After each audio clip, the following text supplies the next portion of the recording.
छत्रपती धर्मवीर संभाजी महाराजांचा जो मूर्तीचा जो अनावरण आहे ते उद्या ठरलेलं आहे आणि सगळ्या जो मंडळ असतील, युवक मंडळ असतील, सगळे जे शिवशंभूराजांना मानणारे जे वर्ग आहेत त्यांचं म्हणणं आहे की उद्या ठरल्याप्रमाणे उद्घाटन करावं।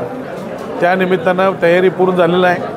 काही लोक आपले विचार व्यक्त केलेले आहेत की काम अपूर्ण आहे, 2 महिने 3 महिने लागणार, कोर्टात केस आहे।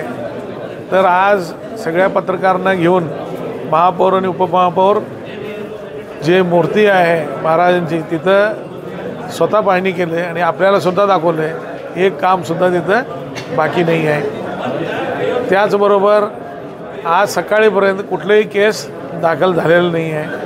हे दोन्ही बातमी जे आहेत ते समाजामध्ये तेढ निर्माण करायचं नाही तर समाजाला दिशाभूल करण्याचा आहे बातम्या आहेत। त्यासाठी स्वतः महापौर उपमहापौर जाऊन स्थानिक स्वतः पाहणी करून आपल्याला पण दाखवलेलं आहे। दिवशीनं आता सध्या सांगितलं की आम्हाला टायमिंग द्या तपास। होय, ते 1 तास टायमिंग आहे। ते काय पेपर तपासून सांगायचं आहे 1 तास टायमिंग आहे।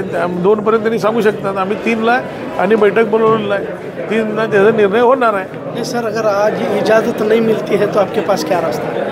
नहीं, इजाज़त अभी हम उनको कहने के लिए आए हैं कि आपकी गलती है, समाज की है और हमारी गलती नहीं है। हमने उनको बताया है कि जो रूल्स फॉलो करना था वो सब हमने कर दिया है। पुलिस ऑब्जेक्शन दिया गया है, कोई ऑब्जेक्शन नहीं है। पेपर में दिया गया था 1 महीने के लिए, कोई किसी का ऑब्जेक्शन नहीं आया है।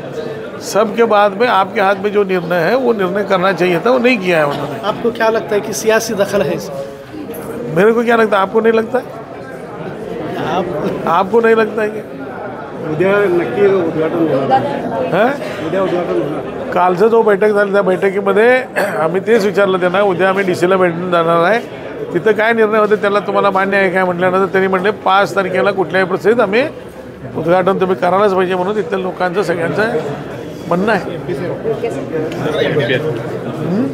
Okay, thank you.